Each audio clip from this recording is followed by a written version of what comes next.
Hi, welcome back to my YouTube channel. ಇದೇನಿದು box ಇಟ್ಕೊಂಡು ಹೋಗ್ತಾ ಇದ್ದಾಳೆ ಅಂತ ನೋಡ್ತಾ ಇದ್ದೀರಾ. ನಮಗೆ ಇಂಡಿಯಾದಲ್ಲಿ ಏನಾದರೂ ಆರ್ಡರ್ ಮಾಡಿದ್ರೆ ರಿಟರ್ನ್ಗೆ ಹಾಕಿದಾಗ ಅವರೇ ಬಂದು ಇಸ್ಕೊಂಡು ಹೋಗ್ತಾರಲ್ಲ 1-2-3 ದಿನದೊಳಗೆ ಮನೆ ಹತ್ರ ಬಂದು. ಆದರೆ ಇಲ್ಲಿ ಹಂಗಿರಲ್ಲ. ನಾನು ಕೊಲಂಬಿಯಾ ಅಲ್ಲಿ ವಿಂಟರ್ ಜಾಕೆಟ್ ಆರ್ಡರ್ ಮಾಡಿದ್ದೆ, ಬಟ್ ನಂಗೆ ಅದು ಅಷ್ಟು ಚೆನ್ನಾಗಿ ಕಾಣಿಸ್ತಾ ಇಲ್ಲ. ಸೊ ರಿಟರ್ನಿಗೆ ಹಾಕಿದೆ. ರಿಟರ್ನಿಗೆ ಹಾಕಿದಾಗ ನಮಗೊಂದು ಮೇಲ್ ಬರುತ್ತೆ. ಆ ಮೇಲಲ್ಲಿ ಸ್ಕ್ಯಾನರ್ ಇರುತ್ತೆ. ಆಮೇಲೆ ಅವರು ಇಲ್ಲಿ UPSC ಸ್ಟೋರ್ಸ್ ಅಂತ ಇರುತ್ತೆ. ನಮ್ಮ ಮನೆ ಹತ್ರ ಯಾವ್ಯಾವ UPSC ಸ್ಟೋರ್ಸ್ ಇದೆ ಅದನ್ನು ತೋರಿಸುತ್ತೆ. ಅಲ್ಲಿ ನಮ್ಗೆ ಯಾವ್ದು ಹತ್ರ ಆಗುತ್ತೆ ಅಥವಾ ಕನ್ವೀನಿಯನ್ಸ್ ಅನಿಸುತ್ತೆ ಅಲ್ಲಿಗೆ ತೊಗೊಂಡೋಗಿ ಕೊಡಬೇಕು ನಾವೇ ಪಾರ್ಸಲ್ನ.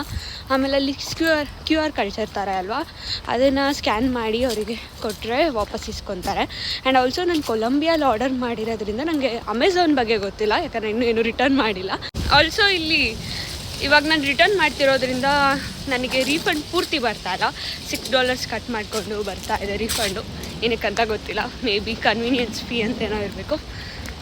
ಆಮೇಲೆ ಇನ್ನೊಂದು ಏನಂತ ಅಂದರೆ, ಇವತ್ತು ಆಗಿದ್ದು ಇನ್ಸಿಡೆಂಟು.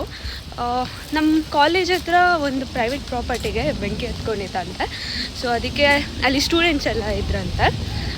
ನಮಗೊಂದು ಅಲರ್ಟ್ ಮೆಸೇಜಸ್ ಬರುತ್ತೆ ಸುತ್ತ, ಕಾಲೇಜ್ ಸುತ್ತ ಅಥವಾ ಸಿಟಿಯಲ್ಲಿ ಏನೇ ಆದ್ರೂ ನಮ್ಮ ಕಾಲೇಜ್ ಹತ್ರ ಅದು ಅಲರ್ಟ್ ಬರುತ್ತೆ ಸ್ಟೂಡೆಂಟ್ಸಿಗೆ, ಇಲ್ಲಿ ಈ ಥರ ಆಗ್ತಿದೆ, ಅಲ್ಲಿಗೆ ಹೋಗಬೇಡಿ ಅಂತ ಎಲ್ಲ.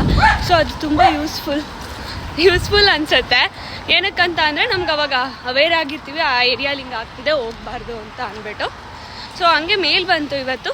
ಅದಾದಮೇಲೆ ಒಂದು ½ ಅನ್ ಅವರಿಗೇ ಪೂರ್ತಿ ಸ್ಟೋರಿ ಹೇಳ್ತಾರೆ, ಲೈಕ್ ಮೇಲ್ ಕಳಿಸ್ತಾರೆ ಮತ್ತೆ ಏನಾಗಿತ್ತು ಅಂತ. ಸೊ ಅಲ್ಲಿ ಬೆಂಕಿ ಹತ್ಕೊಂಡಿತ್ತಂತೆ, ಒಬ್ರಿಗೇನೋ ಏಟಾಗಿದೆ ಅಂತ, ಬಟ್ ಅವ್ರನ್ನ ಕರ್ಕೊಂಡು ಹೋಗಿದ್ದಾರೆ ಹಾಸ್ಪಿಟಲಿಗೆ. ಆಮೇಲೆ ಅದನ್ನೆಲ್ಲನೂ ಕಾಲೇಜೇ ನೋಡ್ಕೊಳ್ಳೋದಂತೆ ಅವರಿಗೆ. ಸೊ ಅದು ತುಂಬ ಯೂಸ್ಫುಲ್ ಅಂತ ಅನಿಸ್ತು. ಯಾಕಂದರೆ ನಾವು ಅವೇರ್ ಆಗಿರ್ತೀವಿ ಯಾವ ಏರಿಯಲ್ಲಿ ಹೋಗಬಾರ್ದು ಅಂತ ಅಂದ್ಬಿಟ್ಟು. ತಕ್ಷಣವೇ ನಮಗೆ ಆಗಿದ್ದು ಒಂದು ಸ್ವಲ್ಪ ಹೊತ್ತಿಗೆ ಅಲರ್ಟ್ ಗೊತ್ತಾಗುತ್ತೆ ಕ್ರೈಮ್ಸ್ ಬಗ್ಗೆ. ಓಕೆ, ವಾವ್, ಸಖತ್ತಾಗಿದೆ ವ್ಯೂ. ವೇಟ್ ಮ್ಯಾನ್, ಟ್ರಯಲ್ಸ್ ಇದೆ, ತುಂಬ ಚೆನ್ನಾಗಿದೆ ಇಲ್ಲಿ ರಿವರ್, ಕಾಮ್ ಆಗಿದೆ. ಅಲ್ಲಿ ಬಾತುಕೋಳಿಗಳಿದ್ದಾವೆ ಎಷ್ಟೊಂದು, ಫುಲ್ ಚೆನ್ನಾಗಿದೆ ಏರಿಯಾ.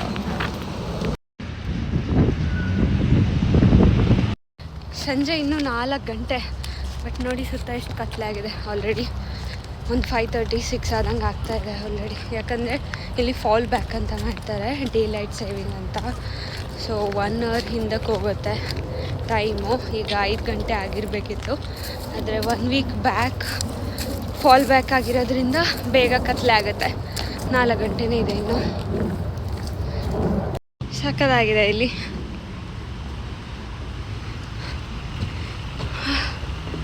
ಫುಲ್ಲು ದೊಡ್ಡಗಿದೆ ನದಿ ಇದು. ಇಲ್ಲಿಂದ ಎಂಡ್ವರೆಗೂ ಇದೆ. ಇಲ್ಲಿ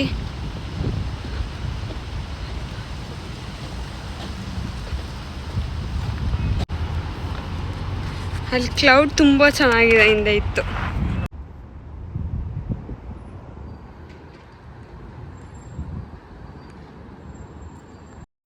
ಹಾಯ್, ಬಾಕ್ಸ್ ಕೊಟ್ಟು ಬಂದೆ. ಇವಾಗ ಇನ್ನೂ 5 ಗಂಟೆ ಆದರೆ ಫುಲ್ ಚಂದ್ರ ಎಲ್ಲ ಬಂದಿದ್ದಾನೆ. ಆವಾಗಲೇ ಕತ್ಲೆ ಆಗಿರೋ ಥರ ಇದೆ.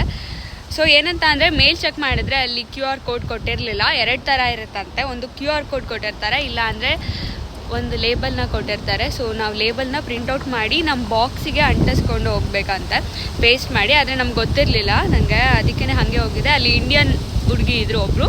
ಸೊ ಒಂದು ಪ್ರಿಂಟೌಟ್ಗೆ $2 ಅಂತ. ಅವ್ರು ನಮಗೇನು ಕಾಸ್ಟ್ ಮಾಡಲಿಲ್ಲ, ಫ್ರೀಯಾಗೇ ಪ್ರಿಂಟೌಟ್ ತೆಗೆದು ಪೇಸ್ಟ್ ಮಾಡಿ ಕೊರಿಯರ್ ಮಾಡಿ ಬಂದ್ವಿ. ಇದು ನಮ್ಮದು ರಿಟರ್ನ್ ಮಾಡೋದಕ್ಕೆ ಇರೋ ಪಾಲಿಸಿ. ಓಕೆ, ನೆಕ್ಸ್ಟ್ ವೀಡಿಯೋ ಅಲ್ಲಿ ಸಿಗೋಣ. ಅಲ್ಲಿವರೆಗೂ ಬಾಯ್.